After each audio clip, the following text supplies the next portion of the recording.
Hi, everyone. I hope you're all doing well. Today, I'll be discussing a reading, which is chapter 1 from the book Impossible Subjects, Illegal Aliens and the Making of Modern America by Mae Ngai, which was originally published in 2004.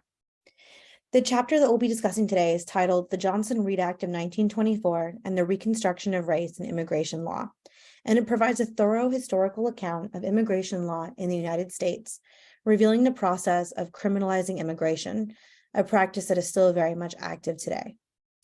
To begin, Ngai describes a crucial time in America, the early 1900s, when scientific racism had made room for other racial ideologies, and the United States was experiencing a high rate of nativism and racial anxieties. But before we get any further, I'm going to fully introduce our author for this week and unpack the key concepts and takeaways from this chapter. So Mae Ngai is a professor of Asian American Studies, professor of history, and co-director of the Center for the Study of Race and Ethnicity at Columbia University. She is a legal and political historian and the author of 3 books. As I've mentioned in my previous lectures, many ethnic studies scholars who we will be reading from this semester come from different academic fields. So you'll probably remember Omi and Winot, who are sociologists, and Ian Haney Lopez, who's a lawyer and legal scholar.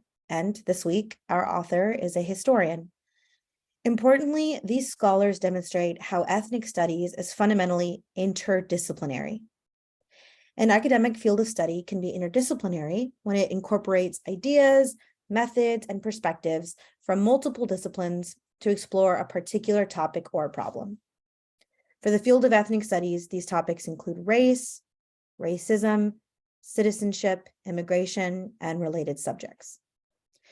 Interdisciplinary research involves collaboration across different academic fields, often bringing together researchers with diverse backgrounds and expertise to address complex questions. So for our reading this week, the question Mae Ngai addresses is, how did the Immigration Act of 1924 shape our understanding of race for decades to come? And what role did this early Immigration Act play in determining who was eligible for citizenship and who would never be eligible for citizenship? To address these questions, let's start with unpacking some central ideas and key terms from the reading. Let's first start with this outdated and frankly racist term, racial stock. This term is important to understand how it relates to the Immigration Act of 1924 and U.S. citizenship. So the term racial stock is an outdated and racist term, as I said, which is used to describe a group of people who share physical or genetic characteristics, such as skin color, racial features, or ancestry. It is based on the belief that there are distinct and biologically determined categories of people that can be grouped by race, which we know to be false. The concept of racial stock has been used in U.S. history to justify social hierarchies and discrimination based on perceived racial differences. It has been used to classify people into supposed superior and inferior races, with the former being deemed more intelligent, civilized, or advanced than the latter. However, as Ngai demonstrates, the idea of racial stock is not supported by modern scientific understanding of human genetics or biology. The biological differences between human populations are minute, and most genetic variations occur within populations of humans rather than between them. In addition, we know that race is a socially constructed concept that has changed over time and varies across cultures and societies. So this next term is assimilation. And you might have heard this term before in different contexts. It's a bit more common. Assimilation refers to the process by which individuals or groups adopt or conform to the customs, culture, and values of a larger society, often at the expense of their own cultural identity. And assimilation can occur as a result of migration, colonization, or other forms of contact between different cultures. Assimilation can take different forms depending on the social and cultural context. So in some cases, it may involve individuals actively choosing to adopt the practices and values of the dominant culture, often in order to gain social, economic, or political advantages. In other cases, though, assimilation may be forced or coerced as a result of policies or practices that require or encourage individuals to give up their cultural identity. And as you might think, assimilation can have both positive and negative effects on individuals and societies. On the one hand, it can lead to, greater social cohesion as people from different backgrounds learn to live together and share common values and experiences. It can also provide opportunities for individuals to improve their economic and social status by adopting the practices and values of the dominant culture. But on the other hand, assimilation can also lead to the erasure of cultural traditions and practices and even languages, which can have negative effects on individuals and communities. It can also create social and economic inequalities, as individuals who are unable or unwilling to sacrifice their cultural traditions, language, or customs may face discrimination or exclusion. Assimilation was once a very important piece of the story of immigration, but scholars today argue that a more inclusive and respectful approach to cultural diversity is better than assimilation. This approach recognizes and values the diversity of human cultures and experiences, and promotes dialogue and mutual understanding between different groups. It also seeks to address the structural and systemic barriers that can prevent individuals and communities from fully participating in society. Now, this next piece here, key concept, has nation/race/culture. So the reason why I have those three grouped together is because Ngai argues that in the 18th and early 19th century, race and nation were loosely conflated in intellectual discourse, as well as in the public imagination. So on page 23, for example, Mae Ngai states, quote, "Race indicated physical markers of difference, especially color, but also often simultaneously referred to culture, commonalities of language, customs, and experience. Race, people, and nation often referred to the same idea," end quote. This conflation of terms demonstrates that at the time, race was not a solid concept that meant one thing. It actually referred to different things, including one's skin color, one's nationality, and even one's culture. Over time, though, essentialism came into the picture and worked to solidify these categories. And I'll be discussing essentialism in just a little bit. The last key concept I have here is nativism. So nativism is a political ideology that promotes the interests of native-born or long-term residents of a country or region over those of immigrants or newcomers. It is based on the belief that the native population of a country or region is superior to newcomers, and that immigrants threaten the social, cultural, and economic stability of the host society. Nativism has been present in many countries throughout history, but it's also a uniquely American concept, as it relates very much to high levels of nationalism. And it can take different forms depending on the political and cultural context. So in some cases, it can lead to the development of exclusionary policies, such as immigration restrictions or citizenship requirements that discriminate against immigrants or certain ethnic or even religious groups. Nativism can also manifest as a rejection of cultural diversity, with the promotion of a national or regional identity that is based on a particular set of cultural or historical values. Nativism can be driven by a variety of factors, including economic insecurity, cultural anxiety, and fears of losing political power or influence. It can be a response to rapid demographic changes, such as large-scale immigration that, challenges the dominant cultural norms and traditions of a society. While some people may view nativism as a way to protect their cultural and national identity, this idea is often criticized for promoting discrimination and prejudice against marginalized groups. This ideology was used in the 19th and early 20th century as a justification for the exclusion, discrimination, and mistreatment of immigrants and people of color.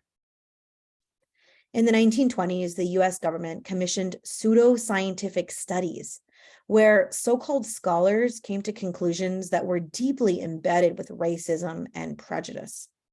And these studies were especially unscientific in that they sought by any means necessary to produce the results that they desired. And of course, this goes against the goal of objectivity or neutrality when conducting legitimate scientific studies. And the outcome of these so-called studies concluded that Northern European immigrants, including peoples from Denmark, Norway, and Sweden, were of, quote, superior racial stock to all other immigrants. So at this time, nativism became racial nativism with the help of scientific racist behavior and practices such as eugenics and other pseudo-scientific theories that maintain that there is a racial hierarchy. So to understand the National Origins Quotas of 1924, which is a key piece of the Immigration Act of 1924, we do need to understand the context and history of racial nativism and scientific racism that sadly continue to influence 20th century perspectives on race, and that influence can even still be seen today. So at this time in the early 1900s, scientific racism began to fizzle, and eugenicists who believed in essentialism started using this term racial difference as the rationale for their exclusionary policies. So basically, rather than argue that there were superior races and inferior races, these scholars started arguing for white supremacy on the basis that racial difference demonstrated the dominance of the white race, with the idea that the white American race needed to be protected as a particular racial stock over and above all others, including any newcomers or immigrants. The idea that immigrants were coming from all over the world into the United States and becoming this melting pot was actually not seen as a good thing at the time, although in our national imagination, we do think of the United States as a beautiful melting pot. Again, at the time, that was not desirable because they wanted to maintain this purity of their racial stock and ensure that it was not tainted by immigrants. So you can see here that these pseudo-scientific theories were very much influenced by nativism and racial anxieties stemming from that. Now, I'll be discussing essentialism in the next slide, but before we go ahead and get into those topics, I wanted to show you a brief video that explains other aspects of nativism, including how immigrants were discriminated against on the basis of religion during this time.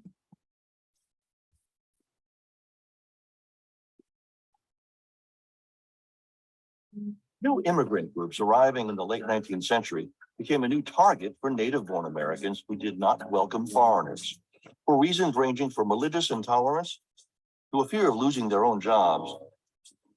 Some Americans harbored strong hatred toward the newcomers.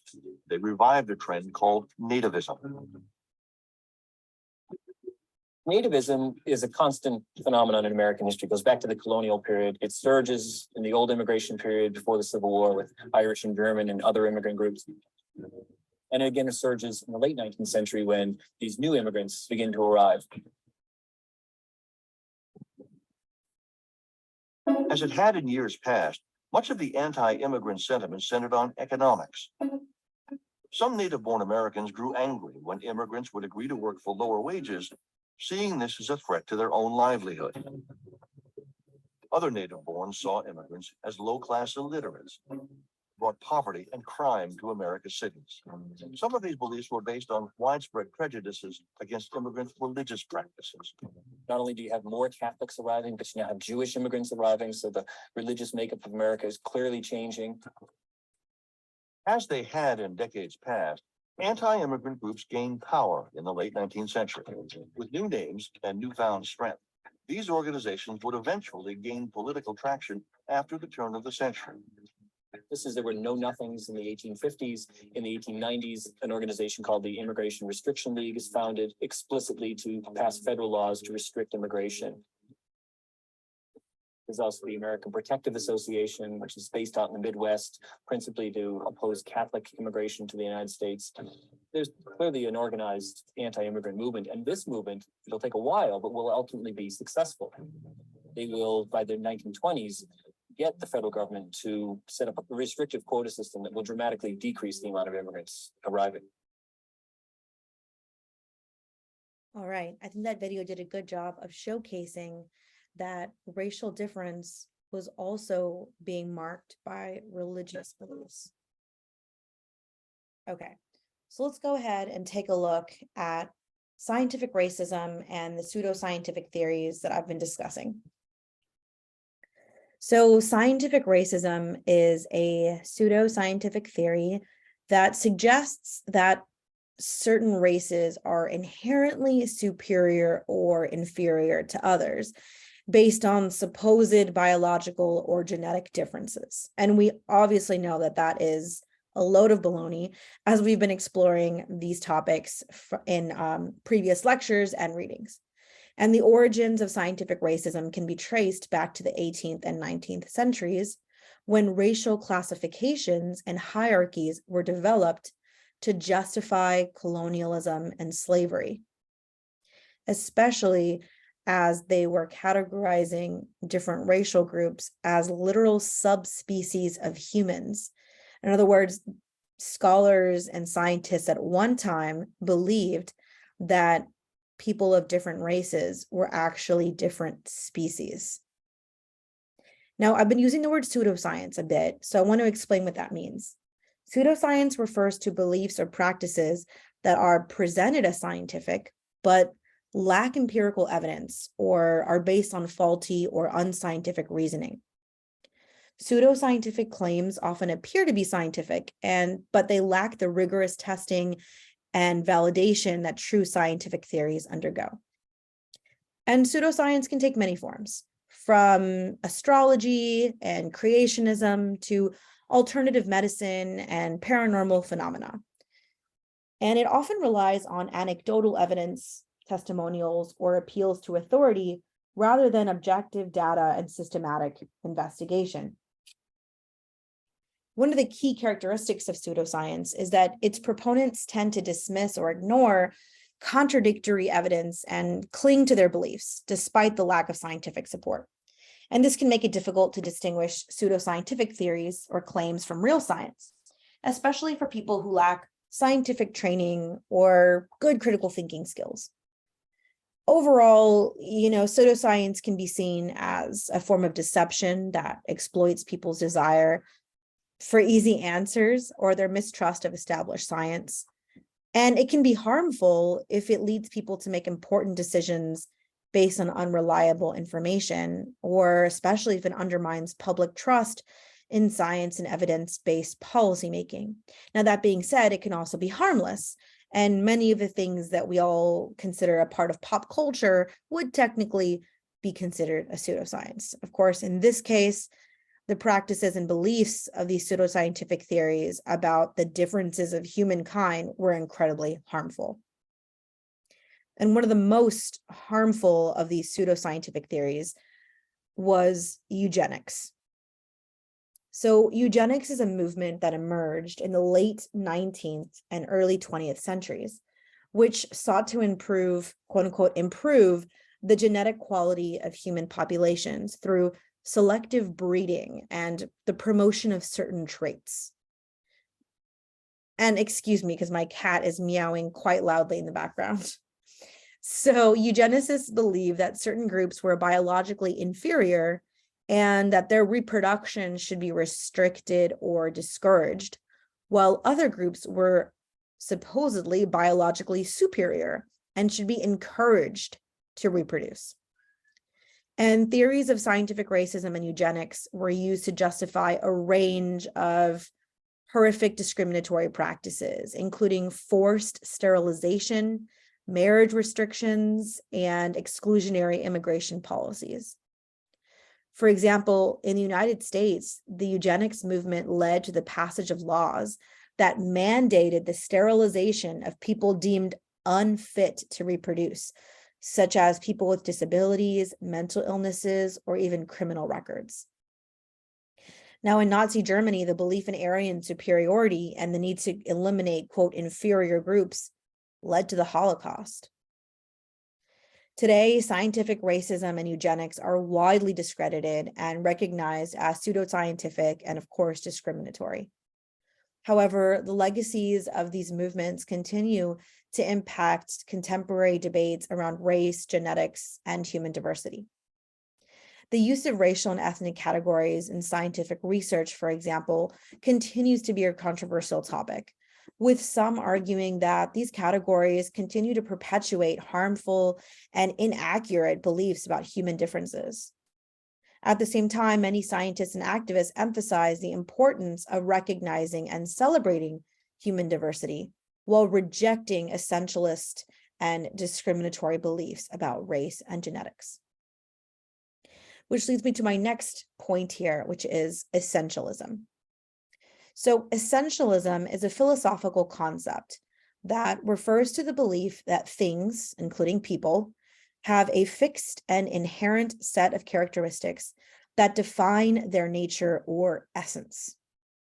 In the context of race, essentialism refers to the idea that certain physical or genetic traits are inherent to certain racial groups, and that these traits determine the intellectual, moral, and cultural qualities of individuals within those groups. Now, historically, essentialist beliefs about race have been used to justify discriminatory policies and practices such as slavery, segregation, and racial profiling. Essentialism has been used to argue that people of certain racial groups are inherently inferior or superior, and that these differences cannot be overcome through education, socialization, or any other form of intervention. Contemporary understandings of race continue to be influenced by essentialist thinking, although many scholars and activists reject this approach.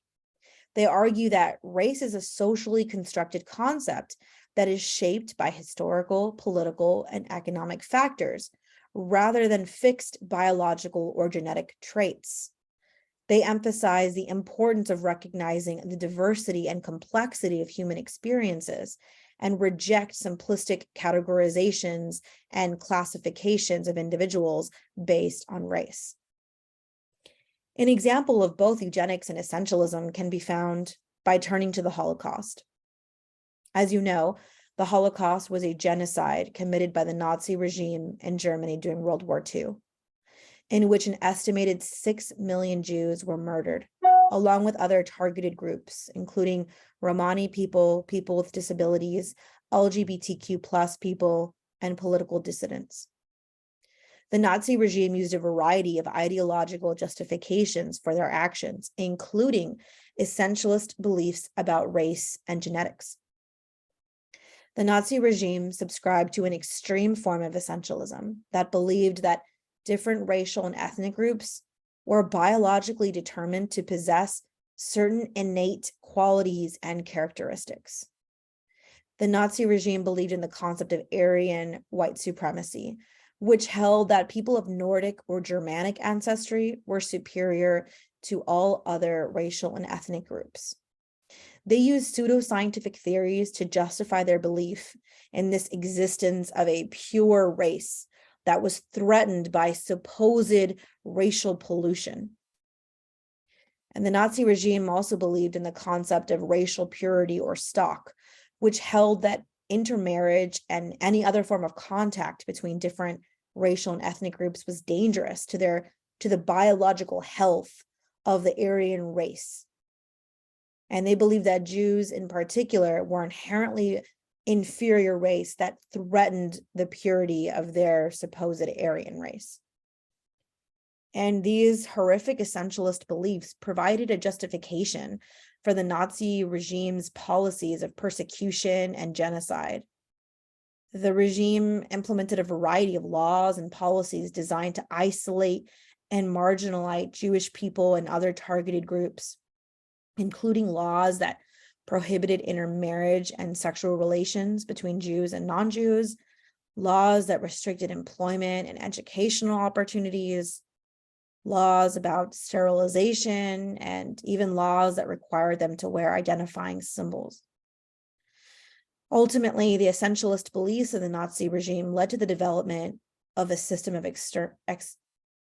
extermination camps, where millions of Jews and other targeted groups were systematically murdered in gas chambers through forced labor or through other means of violence and torture. The Holocaust remains one of the most tragic and horrific examples of the dangers of essentialist thinking and the belief in the inherent superiority of one racial or ethnic group over others. And as you can imagine, it's absolutely horrible to even teach this and speak it out loud. Now, I have a video here that I won't play now, but I will link it to this video. And the handle of this person is @StepBackHistory, and he has a great video on scientific racism. So I'll go ahead and link that if you're interested in taking another look. This one's going to make me popular. It starts that way, but it's really good. And it just kind of helps you take a deeper dive into scientific racism and what it means. And it's about 15 minutes long. So it's a bit long for me to play now, but again, I'll link it below and also include it on Canvas. So let's go ahead now and take a look at the National Origins Quotas, now that we have a good understanding of the key concepts and key terms from this reading. So the Johnson-Reed Act is also known as the Immigration Act of 1924. And the National Origins Quotas were two pieces of legislation related to immigration in the United States. So that's why you may be a little bit confused here, because the Johnson-Reed Act of 1924 is the same as the Immigration Act of 1924. Sometimes that law is even just referred to as the National Origins Law. They're all referring to the same thing. So the Johnson-Reed Act was passed in 1924, and it was designed to limit the number of immigrants coming to the United States. The law established a quota system that limited the number of immigrants who could enter the country each year. And the quotas were based on the number of immigrants who could enter the country each year. And it especially was based on the number of people from each country who were living in the United States in 1890 specifically. So basically the law excluded people from countries that were considered to be undesirable, such as those with high rates of infectious diseases, as well as, politics that the United States deemed to be radical at the time. And the National Origins Quotas were a part of this act and were designed to further limit immigration from certain countries.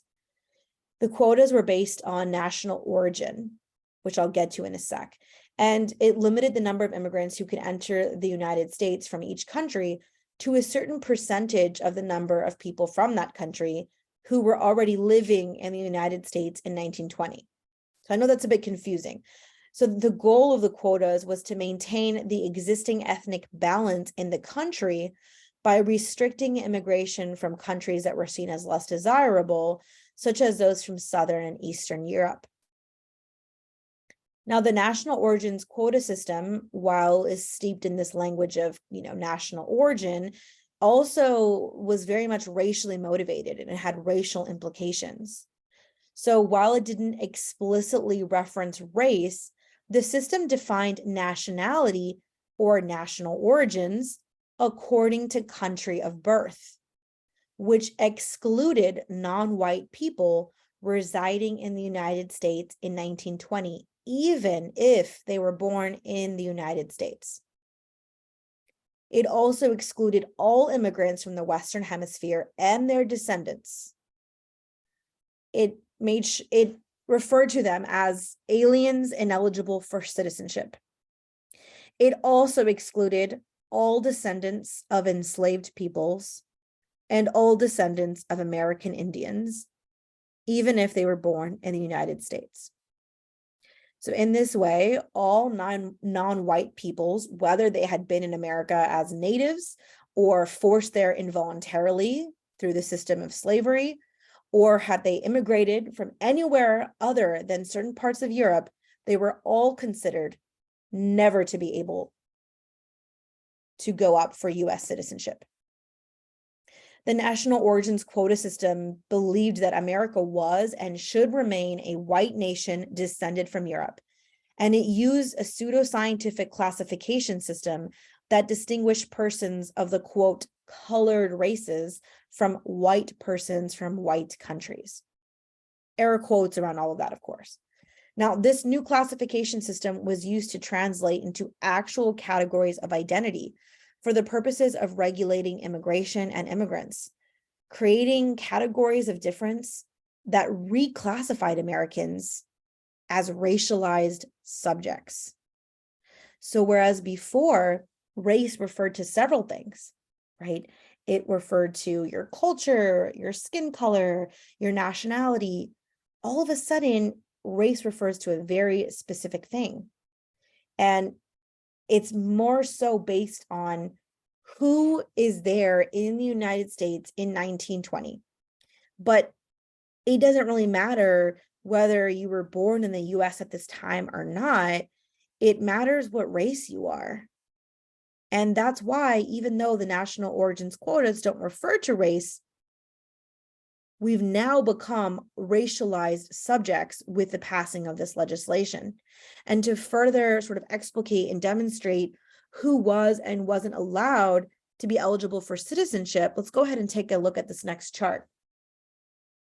So Mae Ngai explains that Congress implemented the first numerical restrictions to immigration in 1921, but it wasn't until a decade later that these permanent immigration quotas were created. So during this time, the government was concerned with putting into law who should and should not be granted US citizenship, as well as who could never be eligible for citizenship. And importantly, who the ideal US citizen looked like and what characteristics he should possess. And I say he here because at the time, women were considered second-class citizens. Through the invention of national origins quotas that relied on spotty data and pseudoscientific theories, the newly formed quota board took up the task of assigning a number of allowable immigrants from each part of the world, even though there was huge gaps in their data. The quota board decided which people were of, quote, native stock versus who were of, quote, immigrant stock. And as Mae Ngai notes, these classifications, quote, were constructed according to certain social values and political judgments. For example, native stock did not refer to persons born in the United States, but to persons who descended from the white population of the United States at the time of the nation's founding. The quota board defined the immigrant stock populations as all persons who entered the United States after 1790 and all of their descendants, unquote, and that's page 26. In addition, this law defined nationality according to country of birth, and while the law did not explicitly reference race, as I've mentioned, race, of course, entered into the equation in many important ways. For example, country of birth was not how American nationality was defined. The law excluded non-white people residing in the United States in 1920, even if they were born in the US. The law also excluded all immigrants from the Western Hemisphere and their descendants. Again, as I mentioned before, all descendants of enslaved peoples and the descendants of American Indians, even if they were born in the United States. So, all of these people were now ineligible for citizenship, and those who were eligible for citizenship were an increasingly small number. So through their truly unscientific classifications of nationality and race, the quota board defined the world in terms of race. Quote, the quota system distinguished persons of the colored races from white persons from white countries. Page 27.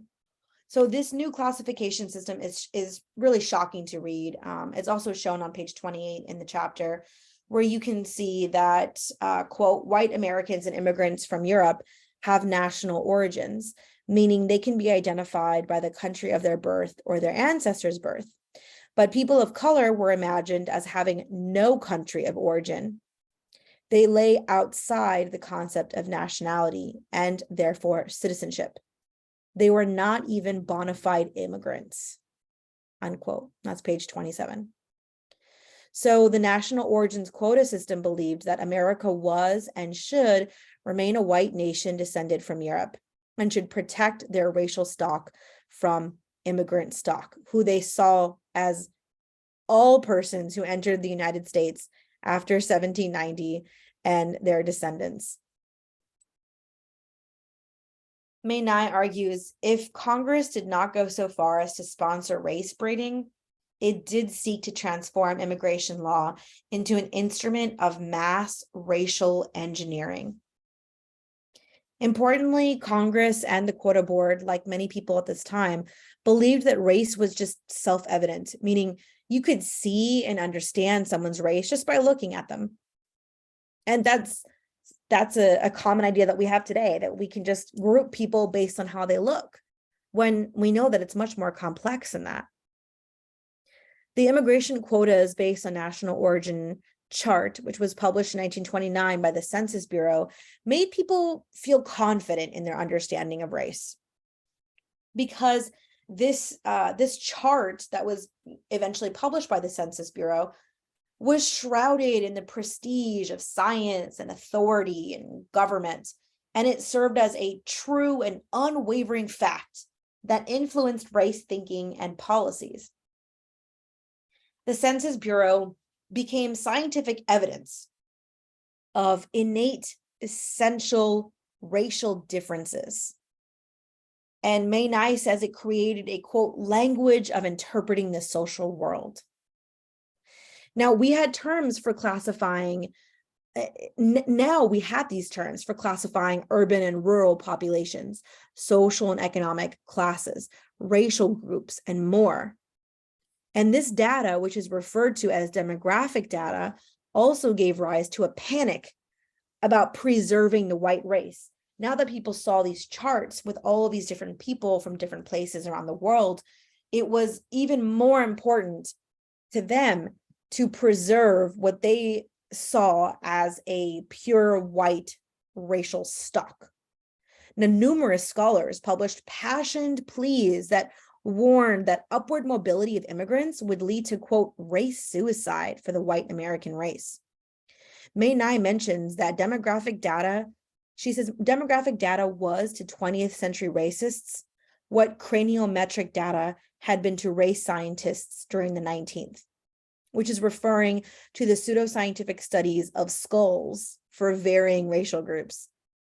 So this demographic data then was used by the US government to translate into actual categories of identity for the purposes of regulating and restricting immigration and immigrants. Thus, Ngai says, the invention of national origins was not only an ideological project, it was also one of state building. That's page 36. The National Origins Quota system created categories of difference that reclassified Americans as racialized subjects. And it gave these so-called scholars and others, scientists, supposed scientists, rationales that said, look, immigrants and those who are not of our native stock are different than us. And we can't allow our racial stock to become muddied up with these different people from their different countries, with their different beliefs and their different religious practices and languages and skin colors. It didn't matter. They didn't want that.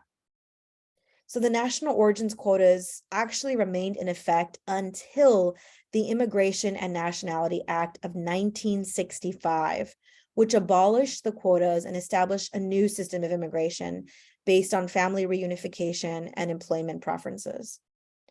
And the quotas have been widely criticized for their discriminatory nature and their impact on the racial and ethnic makeup of the United States.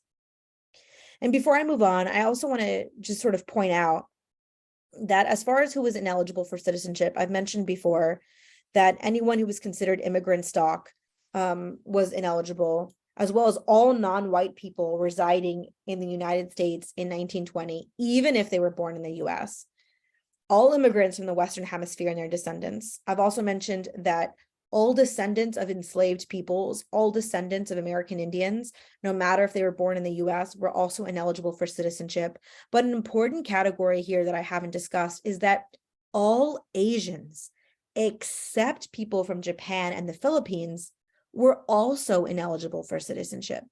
And this wasn't because the US at the time loved people from Japan and the Philippines. It was for political purposes. There were sensitive political ties to these areas, and they didn't want to upset the Japanese government or mess up any diplomatic goings on that were happening. And so that is why they reluctantly allowed people from Japan and the Philippines to become citizens, to possibly become citizens, and to immigrate to the US legally. But in general, all other Asians were not eligible for citizenship. And especially the Chinese were very much discriminated against at the time. And really, it was through these new racial classifications that the Quota Board and the Census Bureau created in the 1920s that we first hear this term, quote unquote, Asiatic, which is the root of why we refer to anybody from these regions as Asian.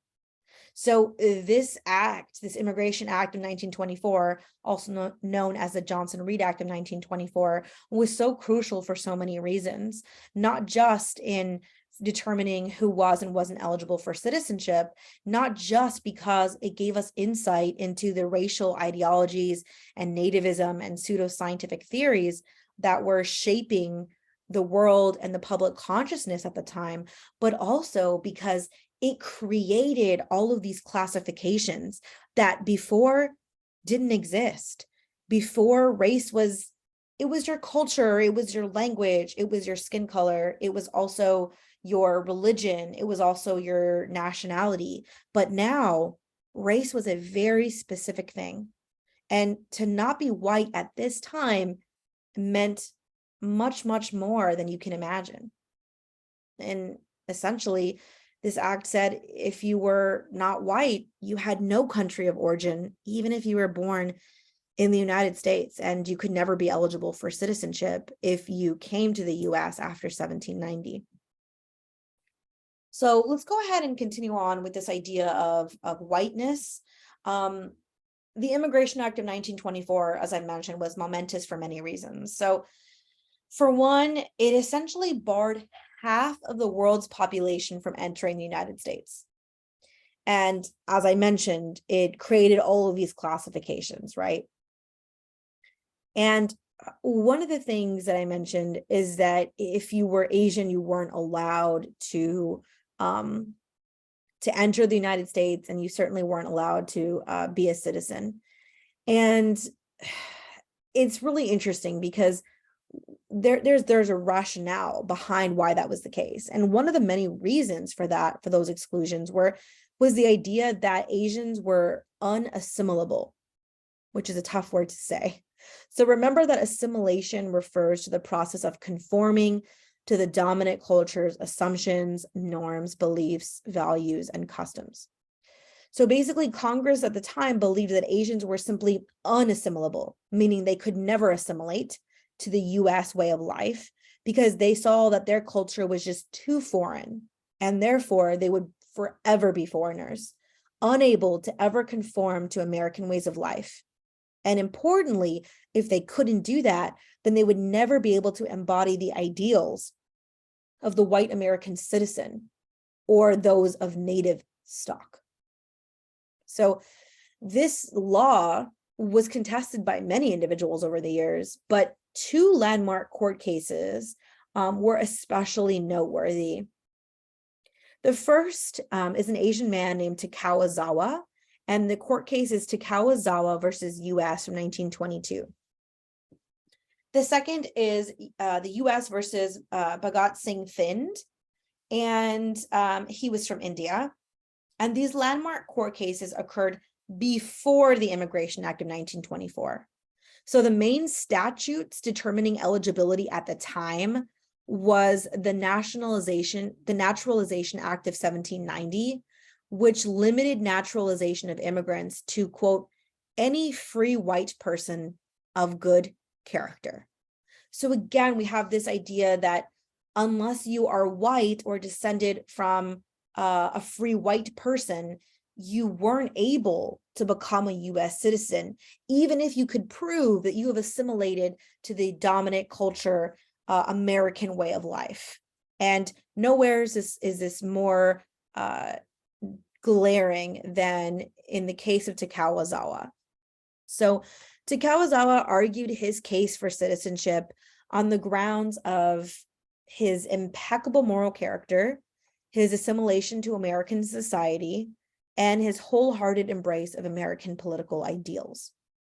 He had immigrated from Japan as a child in 1894, meaning he had been a legal resident of the United States for almost 30 years.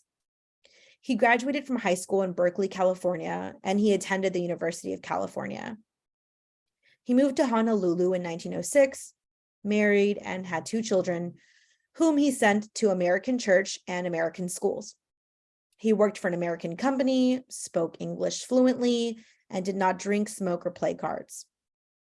In his brief to the court, he famously said, "In name, General Benedict Arnold was an American, but at heart, he was a traitor. In name, I am not an American, but at heart, I am a true American." And all of that was quoted from page 42. So Bhagat Singh Thind similarly argued that he also was a very much assimilable person, someone who was ready and willing to assimilate to the US way of life. And he argued he was, quote, willing and eager to undertake the responsibilities of citizenship, having shown my eagerness by buying Liberty bonds to help carry on America's part in the war and enlisting in the fighting forces of the country. And he wrote that brief from Camp Lewis, Washington, where he was stationed with the US Army. He was a veteran of the World War who had come to the United States from the Punjab in 1913. And again, you can find all of this on page 42 of the chapter. But however strong their claims to citizenship, whiteness was already a condition of full US citizenship, as evidenced in the Dred Scott versus Sanford case in 1857, in which the Supreme Court held that the United States Constitution was not meant to include American citizenship for people of African descent, regardless of whether they were enslaved or free or born in the United States. And so the rights and privileges that the Constitution provides to American citizens could not apply to them. And for more on that, you can look up the Dred Scott versus Sanford case of 1857. So therefore, these 2 cases, Takawazawa versus US and US versus Bhagat Singh Thind, really became a question of whether a Japanese man or an Indian man could be considered white, because they proved from all other cases that they were true Americans who had assimilated to the culture. So the question of whiteness was the main question here. But in each of the cases, the court interpreted whiteness to mean something more than just skin color. And once again, they used pseudoscientific theories and concepts to back them up. In both cases, the court said race was simply common knowledge. At the same time, though, the terms white and Caucasian became 2 antagonistic concepts in terms of the law, which brought about problems for the court. So Ozawa said that Japanese people should be considered white because of the color of their skin and their high intelligence. And this is, of course, Ozawa's words. But the court rejected his claim to citizenship by arguing that Ozawa was not Caucasian, even if he was white-skinned. So they decided that Caucasian was now the determining factor. So a year later, Thind agreed with the court, and he said, yes, race is more than just color. You can have a white skin color and still not be Caucasian. So what he says was, look, I am Indian and I have roots in the region of the Caucasus Mountains, which therefore makes me Caucasian. But yet here too, the court rejected Thinn's claim to citizenship, and they called it outright ridiculous. They noted that any person with common sense could see that an Indian person was not white. So for Singh, he might be white, but he was rejected for not being Caucasian. Wait, wrong. For Takawazawa, he might be white, but was rejected for not being Caucasian. But for Thind, who was Caucasian, he was rejected for not being white. So no matter how contradictory, no matter how hypocritical, the US legal system at the time found ways to exclude anyone whom they felt did not embody whiteness.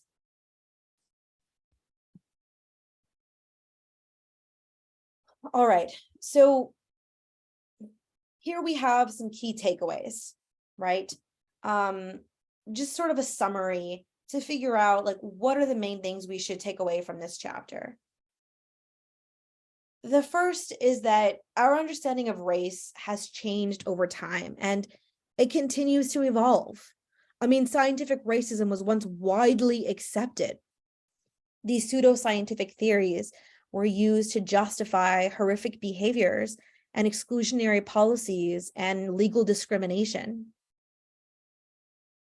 The value that we place on racial categories has also changed over time. So again, in the 1920s, being white meant more than just one skin color. It also meant you were a person worthy of US citizenship. You are a person worthy of belonging to our nation and worthy of protection under the Constitution. And unfortunately, at the time, all others were not considered as worthy. And you can see that very clearly with who was and wasn't eligible for citizenship under the Immigration Act of 1924, also known as the Johnson-Reed Act of 1924. And early immigration laws were highly discriminatory and relied on racist classifications and pseudoscientific theories. Again, at the time, whiteness was a condition for citizenship. Of course, that is no longer the case. The National Origins Quotas also influenced decades of legal discrimination. And the quotas were directly based on illegitimate data and pure racism. And, lastly, it is really important to know our history, even if it makes us uncomfortable. We have to know our history because it provides a better understanding of the context in which we live today. By studying our history, we can gain a better understanding of how past events have shaped our society, politics, and culture, and how they continue to affect us today. Learning about the uncomfortable parts of our history can be difficult, but it's important for several reasons. It can help us confront and address the injustices of the past that continue to impact marginalized communities today. By understanding how our history has contributed to systemic inequalities and racism, we can work toward creating a more just and equitable society for everyone. And second, learning about uncomfortable aspects of our history can help us to recognize and challenge the biases and prejudices that still exist in our society. And it can also help us to appreciate the perspectives of others and recognize the diversity of experiences and contributions that make up American history. And by studying history, we can develop critical thinking skills and a better understanding of how power, politics, and culture intersect. This knowledge can help us to make informed decisions and engage with the world in a more thoughtful and effective way. In short, knowing United States history, even if it feels uncomfortable, is essential for creating a more just and equitable society, recognizing and challenging biases and prejudices, and developing critical thinking skills to engage with the world around us. And if you're interested, I have a few discussion questions that you might want to ask yourself and or work with others to answer. The first is asking, have you seen or experienced the pressure to assimilate in any situation? So recall that assimilation is about conforming to or adopting a dominant culture's customs, traditions, language, or other ways of life in general. I'm sure that we've all had an experience where we've had to assimilate in some way, shape, or form.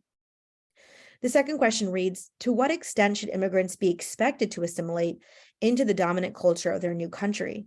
And how does the expectation of conformity impact how they experience inclusion and belonging? And this is one that I think is a really good question because there's no easy answers there. And the third one, which I love, asks, what is a good citizen? And I'd love to talk with you about this. What is a good citizen? What does a good citizen look like? And what do they do? And what does it mean if you don't have those qualities? Does it mean that you shouldn't be a citizen or that you're not worthy of citizenship? I think that's a big question. Number 4 asks, where do we see nativist ideas operating in the US today? And now that you know what nativism is, you might recognize it a little bit more in political discourse today. And lastly, number 5, in what ways does the legacy of the Immigration Act of 1924 continue to influence current debates about immigration policy and border control? And this is a good way of trying to figure out how this historical context and these early immigration laws, how do we see it sort of informing our debates today about immigration as well as border control? So if you're interested in this material, I highly recommend reading the rest of Mae Ngai's book. It's excellent. Or maybe doing some further research on some of the court cases that I mentioned here, as well as having a discussion with those around you and maybe even using these discussion questions to help you.